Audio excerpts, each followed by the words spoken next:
우리에게 새 달을 허락하시고 함께 예배하게 하시는 하나님께 감사와 영광 올려드립니다. 이번 한 달도 주님의 은혜로 승리하는 삶을 살아가시기를, 늘 행복하시기를 주님의 이름으로 소망하고 축복합니다.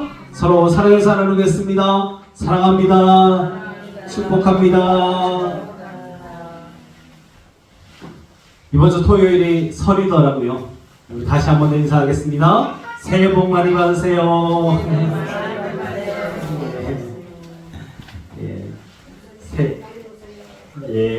저도 새해 복 많이 받을게요. 목사님 잘 다녀오세요. 너무 행복하네요. 사람은 누구에게나 거리끼는 것들, 그리고 혐오하는 것들이 있습니다. 그것이 어떤 대상일 수도 있고, 어떤 장소일 수도 있고, 어떠한 물건일 수도 있습니다. 저는 개인적으로 오이를 별로 안 좋아해요. 아니, 사람이 오이를 안 먹고 어떻게 여름을 나냐고 그러실 수도 있는데, 어릴 때는 좋아하는 것까지는 아니지만 그래도 먹긴 먹었어요.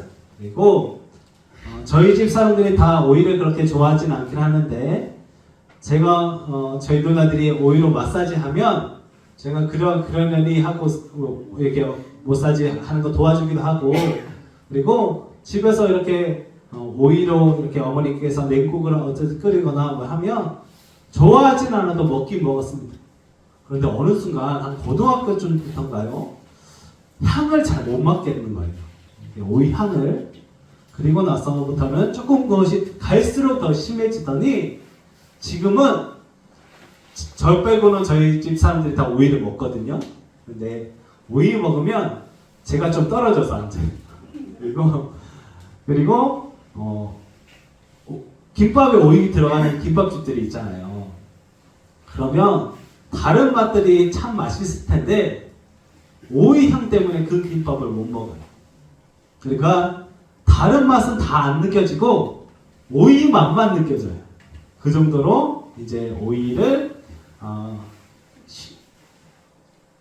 혐오라고 할까요? 이게 참 이렇게 가까이 할 수 없는 음식이 되었습니다. 아마 여성교회 분들은 아실 거예요. 그래서 일부러 넣어주시려고 그러더라고요. 이거 먹고 이제 익숙해지세요. 이렇게인지 모르겠지만, 이렇게 그 정도로 이제 제가 오이를 잘 안 먹습니다. 오이 비싼데. 그러니까요. 그래서 그렇지 비싸서 못 먹나 봐요. 우리가 이렇게 사람마다 혐오하는 것들, 그리고 싫어하는 것들이 있을 수 있습니다. 오이라면 다 다행이죠. 그런데 누가 사람을 혐오한다면 어떨까요? 내가 저 사람은 가까이도 못 가겠어. 저 사람은 내가 너무 싫어. 그러면서 혐오하고 멀리한다면 그것은 한편으로는 안타까운 일일 수 있습니다. 최근에 우리가 잘 아는 정치인들이 누군가 특정한 사람으로부터 흉기로 공격을 받기도 하고, 또 둔기로 이렇게 공격을 받는 일이 있었습니다. 안타까운 일이지요. 자신이랑 생각이 다를 수도 있고 마음에 들지 않을 수도 있지만, 그것을 그런 폭력적인 방법으로 그것을 표현한다는 것은 옳은 일은 아닙니다. 무엇으로도 정당화할 수 없는 일입니다. 우리는 이렇게 누군가를 혐오하고 멸시하고 공격하는 시대를 살아가고 있습니다. 혐오가 계속 이어지면, 그것을 방치하면 사회는 무너집니다. 범죄가 되고, 또 그것으로 누군가를 무너뜨리고 멸시할 수 있기 때문입니다. 혐오까지는 아닐지라도 우리는 누군가에 대해서 거리끼고 멀리할 수는 있습니다. 그런데 그것은 예수님의 마음은 아닙니다. 오늘 우리가 읽은 두 본문에 두 여인이 나옵니다. 이 여인들은 혐오에 의해서 사회적으로 그리고 실질적으로 죽음을 선포받은 여인들입니다. 모든 사람이 외면합니다. 손가락질하고 사람들이 모이는 곳엔 갈 수 없는 삶을 살아가고 있습니다. 우리가 이 두 여인의 삶을 성경에 있는 기록으로 전부 다 알 수는 없겠지만 예수님은 오늘 이 두 여인을 용서해 주시고 치유해 주십니다. 그리고 예수님의 품에서 새로운 삶을 살게 하십니다. 오늘 우리가 어떠한 모습이든지 우리를 받아주시고 우리에게 새로운 삶을 허락해 주시는 예수님이 누구신지를 깨닫고 우리도 주님이 주시는 참된 평안을 그 따스한 사랑을 누리고 살아가시기를 그 평안 가운데 나아가시기를 주님의 이름으로 소망하고 축복합니다. 오늘 우리가 읽은 말씀에 두 여인이 나오는데 첫 번째 여인은 7장 말씀에 나오는 제 많은 여인입니다. 우리가 47절 말씀부터 읽었지만 36절 말씀부터 보면 제 많은 여인이 바리새인의 집에 있는 예수님께 나아가서 향유를 붓고 예수님의 발을 그 향유로 닦아주는 그리고 눈물 흘리는 말씀이 기록되어 있습니다. 이 여인이 죄에 대해서 구체적으로 성경에서는 설명하지 않습니다. 그런데 당시 남자도 죄가 있고 여자도 죄가 있을 것인데 여자에게 지목해서 저 사람은 죄 많은 사람입니다 라고 했을 때는 그 대부분 창녀를 가르쳐서 죄 많은 여인이라고 불렀습니다. 죄가 너무 커서 그냥 죄 많다고 말하는 사람이 바로 이 여인이었습니다. 지금도 여인이 몸을 판다고 하면 좋은 시선을 주지 않습니다. 그런데 2000년 전 율법주의가 가득했던 유대 사회에서 몸을 팔아 먹고 사는 여인이라고 한다면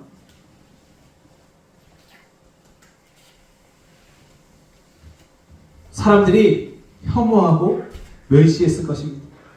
가까이도 가지 않으려고 했을 겁니다. 그러한 시대 가운데 지금 그 죄 많은 여인이 바리새인의 집으로 담대하게 들어가고 있습니다. 바리새인은 지금의 종교 지도자, 쉽게 설명하자면 목사나 그런 성직자라고 할 수 있습니다. 지금은 그렇지 않겠지만 지금도 내가 창녀예요 라고 말한다면 교회에서 어서 오세요 하기보다는 어떡하지? 저 사람 어떻게 대해야 되지? 저 사람 우리가 어떻게 말을 걸어야 되지? 이렇게 교회에서도 이렇게 받아들이기가 쉽지 않을 수도 있습니다. 겉으로는 괜찮다 말하지만 속으로는 저 사람 몸 팔고 다닌대 라고 하면 속으로 수근거릴지도 모르겠습니다. 근데 2000년 전에는 대놓고 부정하다고 저 사람은 상종도 하지 말라, 저 사람을 멀리하라고 말하던 시대였습니다. 그런 여인이 지금 바리새인의 집에 가고 있습니다. 바리새인은 흠잡을 것 없는 거룩한 삶을 살던 사람입니다. 그래서 죄인은 일반적으로 바리새인의 집에 들어가지 않습니다. 죄인과 바리새인이 거룩한 사람이 한 자리에 있을 수 없다고 생각했기 때문입니다.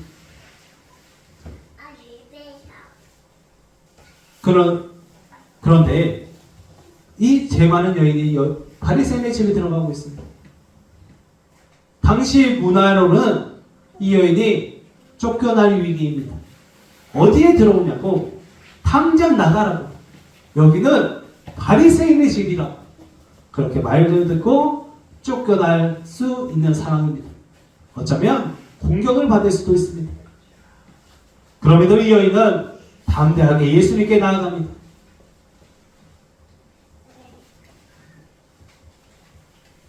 이 여인에게 예수님이 어디에 있는 것은 중요하지 않습니다.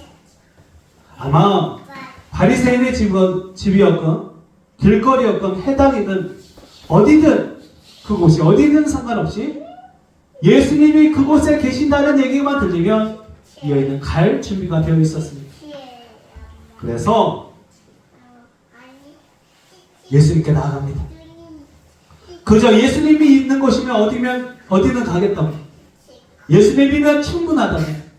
예수님만 바라보고 예수님께 나아갑니다.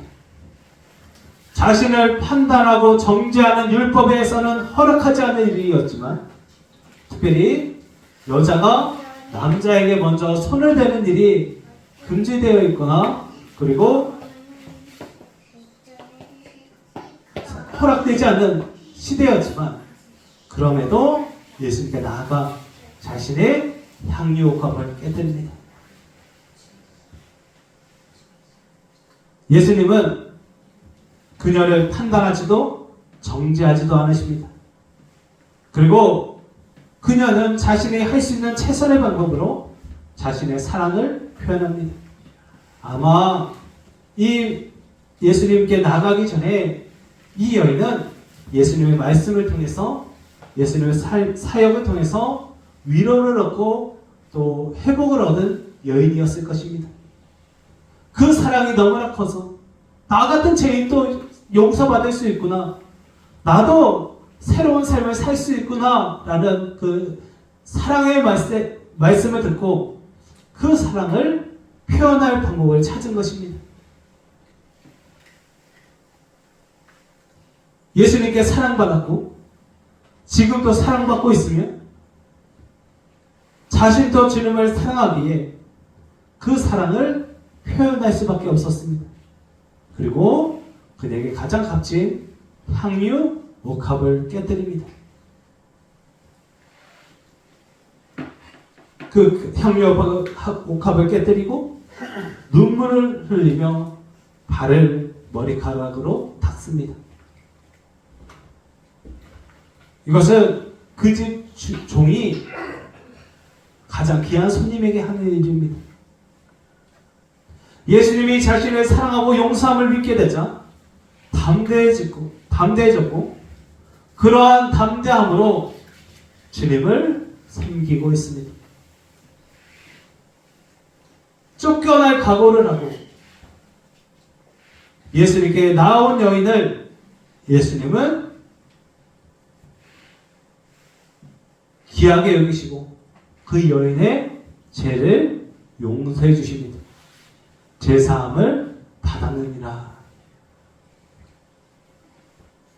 나를 용서해 주신 예수님에게 나의 사랑을 고백한 그 믿음이 그 여인의 용서로 제 용서로 이어진 것입니다.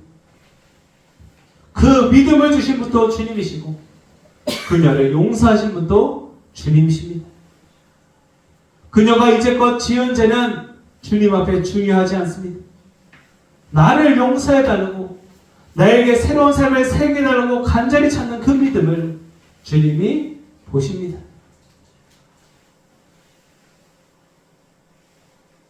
그리고 사랑을 표현하는 그 헌신을 귀하게 여기십니다. 그리고 용서해 주시고 품어주십니다. 성도님들 이제 주님께 나아가시기 바랍니다. 그곳이 어디이든 내가 이제껏 어떠한 삶을 살았든 아무 상관이 없습니다. 주님만 바라보고 주님께 나아가서 내 사랑을 표현하며 주님이 받아주십니다. 안아주십니다. 괜찮다 하십니다. 품어주십니다. 그리고 이해한다고 하십니다. 주님만 바라보시기 바랍니다. 주님께 내 삶의 모든 것을 내어놓으시기 바랍니다. 사랑을 표현하라는 것입니다. 나의 죄가 어떠하든지 주님께 담대함으로 나아가서 용서받고 주님을 품에 안기는 믿음을 가지시기를, 그래서 용서받고 주님 품 안에서 새로운 삶을 살아가시기를 주님의 이름으로 소망하고 축복합니다. 죄 많은 여인에게 제사함을 주시고 새 삶을 허락하신 예수님이 이제 또 다른 여인을 만납니다. 8장에 나오는 여인, 8장 43절부터 나오는 여인입니다. 이 여인을 만나기 직전에 회당장 야이로가 자신의 딸이 죽게 생겼으니 빨리 자신의 집으로 가자고, 예수님이 오셔야 내 딸이 나을 수 있다고 예수님을 집으로 모시고 가던 상황입니다. 예수님이 행하시는 놀라운 일들을 아는 사람들은 예수님에게 몰려들었습니다. 오병이어 기적 때만 해도 5,000명의 사람들, 남자만 5,000명이요, 어린아이나 여인, 노인까지 치면 그 배가 될 수 있는 사람들이 모여있는 상황입니다. 예수님이 가는 곳에 그렇게 사람들이 많이 모였습니다. 그때 한 여인이 목숨을 건 걸음을 내딛습니다. 여인이 걸린 병은 성경에 보니 혈루증이라고 되어 있습니다. 이 병은 여성이 계속해서 하혈을 하는 병입니다. 당시 월경으로 피를 흘리는 것도 부정한 것으로 여기던 유대 문화에서 여인이 계속해서 피를 흘리고 있다면 그것은 여인이 걸릴 수 있는 가장 부정한 병이었습니다. 1세기 유대 랍비 문헌에는 온전치 않은 자가 온전한 자의 옷술을 만지면 온전해진다라는 글이 있습니다. 12년 동안 자신의 재산을 다 탕진해가며 자신의 병을 고치려 했지만 고치지 못했습니다. 여인은 이제 자신의 삶을 새롭게 하고 내 병을 낫고 나를 살릴 수 있는 분은 예수님밖에 없다는 믿음을 가지고 예수님께 나아갑니다. 부정한 자신의 모든 것을 주님께 맡기고 이제 자신은 온전해지기를 원했습니다. 그런데 온전치 못한 자가 온전한 자의 옷을 스치기만 해도 온전해질 수 있다는 기록도 있지만 레위기 말씀을 보니 부정한 자가 온전한 자를 먼저 만지면 온전한 자도 부정해진다는 말씀이 있습니다. 그래서 온전한 자는 부정한 자를 만지면 안 됩니다. 피해야 합니다. 결국 부정한 자가 온전한 자를 먼저 만지는 것은 남을 부정하게 했으니 죽임을 당할 수 있는 것이 율법이었습니다. 죽임을 당할 수 있다는 것을 안 그녀는 예수님의 옷깃을 만지고 자신이 나았다는 것을 알게 되고 아무도 모르게 떠나려 합니다. 왜냐하면 자신이 부정한 것을 아는 사람이 그곳에 한 사람이라도 있다면 사람 많은 곳에 왔다는 이유로 죽임을 당할 수 있었기 때문입니다. 그때 예수님이 누가 내 옷에 손을 대었느냐라고 물어보십니다. 예수님의 추궁에 이 여인은 불안과 초조에 사로잡혔을 것입니다. 예수님이 나를 잡아서 법을 어겼다고 부정한 여인을 이렇게 죽이려고 하시는 건가? 두려웠을 것입니다. 예수님이 아무 말 안 걸고 조용히 집으로 돌아가면 그냥 자신은 나았고 나중에 제사장에게 하기만 하면 되는데 왜 굳이 불러가지고 나를 이렇게 곤란하게 하시는 것일까라는 생각이 들었는데, 그런데 예수님은 굳이 불러 세우십니다. 그리고 여인에게 무슨 일을 했는지, 어떠한 일이 일어났는지 자세하게 말하게 하십니다. 모든 이야기를 들으시고 주님이 말씀하십니다. 예수께서 이르시되, 다시 같이 한번 읽어볼까요? 말씀을 한번 다 같이 읽습니다. 시작. 예수께서 이르시되, 따라 내 믿음이 너를 구원하였으니 평안히 가라 하시더라. 아멘.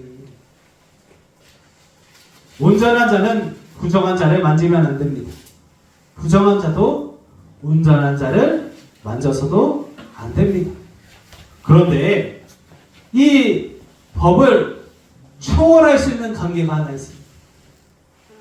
이 법이 아무 힘을 못 쓰는 관계가 하나 있습니다. 바로 부모와 자녀의 관계입니다.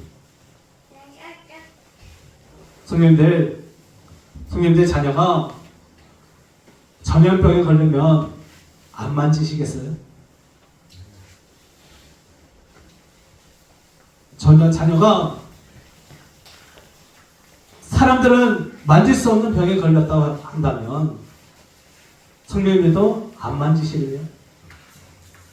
치료할 사람이 성령님들밖에 없다면, 부모밖에 없다면, 내가 그 병에 걸리더라도 자녀를 만지고 치료해 줄 것입니다. 그것이 부모와 자녀의 관계입니다. 자녀가 아무리 부정해도 부모는 자녀를 안아줍니다. 품어줍니다. 사랑해줍니다. 그렇게 예수님은 부정해서 사람들과의 관계가 끊어지고 무너진 여인에게, 너는 내 딸이라. 사람들은 너희들을 만지지도 않고 너를 죽이려 할지 몰라도 나라, 나는 너를 사랑한다. 그렇게 새로운 삶을 허락해 주십니다. 예수님의 옷깃을 스치기 전에는 부정했던 여인이 이제 하나님의 자녀, 딸이 되었습니다. 예수 그리스도의 보혈로 깨끗함을 입은 딸이 된 것입니다. 부족한 여인에게 사랑의 아버지가 되어주셨습니다. 그리고 이제 우리의 아버지가 되어주십니다. 세상에 줄 수 없는 사랑과 은혜를 우리에게 부어주시고 그 사랑으로 우리를 안아주십니다. 그리고 우리에게 새로운 삶을 허락하십니다. 주님이 말씀하십니다. 아들아, 딸아,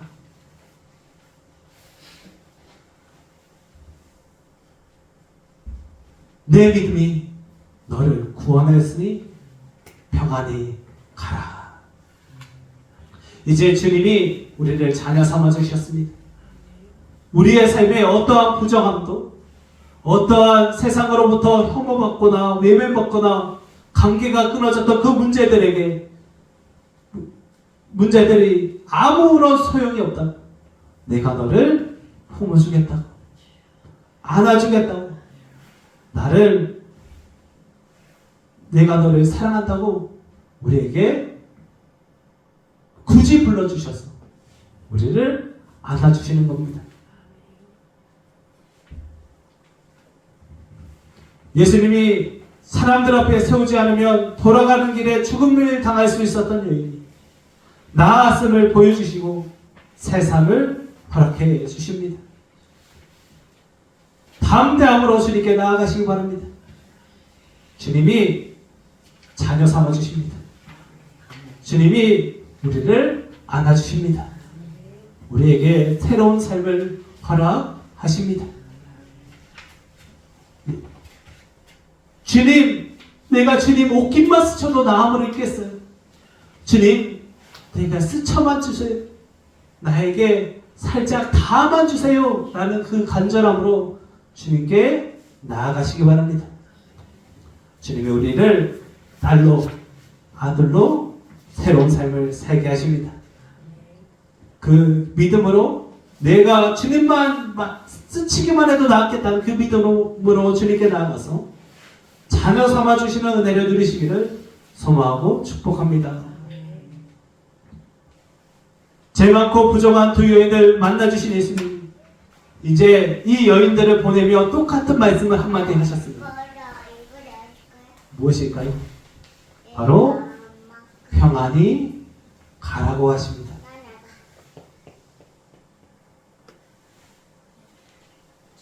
이제껏 사람들에게 외면받고 멸시받고 혐오의 세월을 보낸 여인들에게 예수님은 이제 평안히 가라 하십니다. 평안히 가라의 말의 원어를 그대로 번역하면, 그대로 해석해보면 평안 속으로 가라라는 뜻입니다. 평안 안으로 들어가라라는 의미를 가지고 있습니다. 이제 평안 속에서 살아가라는 주님의 위로입니다. 이 평안이라는 말, 성인들도 그 히브리어를 들어보실 수 있는데 바로 샬롬입니다. 샬롬은 평화를 의미합니다. 그런데 이 평화는 세상에서의 전쟁을 통해서 주어지는 불안한 평화가 아닙니다. 지금도 세상에 전쟁이 많이 일어나고 있습니다. 러시아, 이스라엘, 그리고 우리가 선교하고 있는 남수단, 이런 것들은 다 전쟁으로 집을 잃은 사람들이 있습니다. 그래서 그 사람들에게 물어봅니다. 전쟁을 왜 일으켰습니까? 평화를 찾기 위해서 전쟁을 일으켰다고 말합니다. 그러나 예수님이 주시는 샬롬, 평화는 세상의 평안과 다릅니다. 예수님이 주시는 평화는 헬라어로 에이레네라는 것인데, 이 말에 또 다른 의미가 하나 있습니다. 바로 완성입니다. 광야 끝에 가나안이 있고 십자가 후에 부활에 있듯이 고난 끝에 찾아오는 완전한 평화가 주님 주시는 평안입니다. 예수님과 함께하면 평안할 수 있습니다. 세상이 빼앗아갈 수도 없고 흔들 수도 없고 무너뜨릴 수 없는 평안이 주님에게 있습니다. 고난이 찾아오지만 더 이상 고난이 아닙니다. 여전히 어려울 수 있지만 그래도 괜찮습니다. 주님이 우리와 함께 하십니다. 주님과 함께라면 괜찮을 줄 믿습니다. 미국에 윌리엄 쿠싱이라는 목사님이 계셨습니다. 평생을 힘든 사역을 하셨습니다. 가난하기도 했고 사역도 잘 안 풀렸습니다. 그러던 중에 아내분께서 갑자기 세상을 떠나십니다. 충격이 너무나도 커서 성대에 큰 손상을 입습니다. 목사인데 말을 못하면 어떨까요? 설교도 못하고 기도도 못하고 찬양도 못합니다. 그러면 이제 목회는 하기 힘듭니다. 그래서 목사님이 목회를 그만두게 됩니다. 이러한 상황 속에서 아내도 잃고 목회도 못하게 됩니다. 큰 상실감으로 목숨을 포기하려고 하는 절망에 빠졌습니다. 아무것도 할 수 없으니 하나님께 받은 사명도 끝났다 생각했습니다. 이러한 상황 속에서, 비극 속에서 다시 한 번 더 하나님의 뜻을 구해보기로 합니다. 어떻게 할까요, 하나님? 사람들은 끝났다고 말하는 그때 주님께 한번 다시 나아갑니다. 그때 하나님께서 주님께, 목사님에게 말씀하십니다. 너는 내 것이다. 말 못하는 입술도, 병든 네 몸도 내 것이다. 내가 사랑하는 아들을 십자가에서 죽게 하면서까지 내가 너를 값주고 샀노라. 이처럼 주님이 너는 내 것이다 라는 말씀하시고 목사님의 영혼을 어루 만져주실 때 목사님은 비로소 모든 절망과 두려움에서 자유함을 얻었습니다. 그리고 내가 목회는 못해도 나는 이제 괜찮다. 나는 하나님의 아들이라. 나는 이제 괜찮다고 말하며 마음의 평안을 얻었다고 말합니다. 그러며 성령의 감동 가운데 찬송시를 쓰기 시작하셨습니다. 그리고 이렇게 찬양합니다. 함께 찬양하겠습니다. 주 날개 위 내가 편안히 쉬네. 밤깊고 비바람 몰아쳐도 아버지께서 날 지켜주시니 거기서 편안히 쉬리로다. 주 날개 위 평안하다. 그 사랑 끊을 자이며 주 날개 위 내 쉬는 영혼 영원히 거기서 살리. 할렐루야. 이것이 예수님이 주시는 평안입니다. 목사님의 상황은 바뀐 것이 없습니다.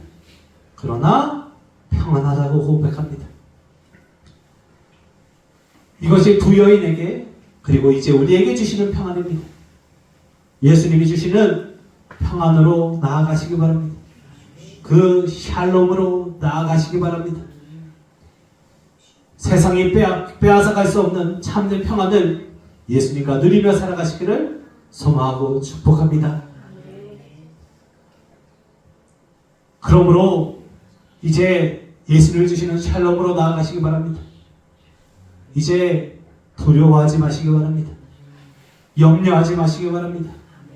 주님께 나아가시기 바랍니다.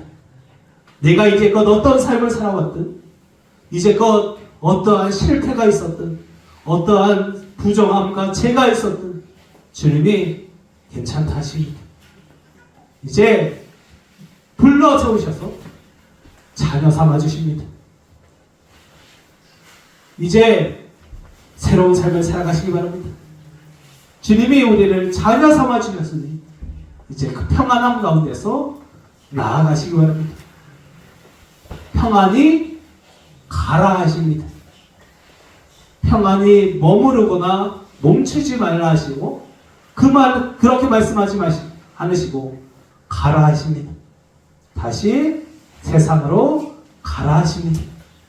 이제 하나님의 자녀로서 주님 주시는 평안 가지고 온전한 삶을 살아가시기를 축복합니다. 이번 명절 이제 자녀들을 만나실 텐데, 가족들을 만나실 텐데 주님께 나아가 도움을 구하시기 바랍니다. 주님, 그 평안을 우리 가족 가운데 허락하소서.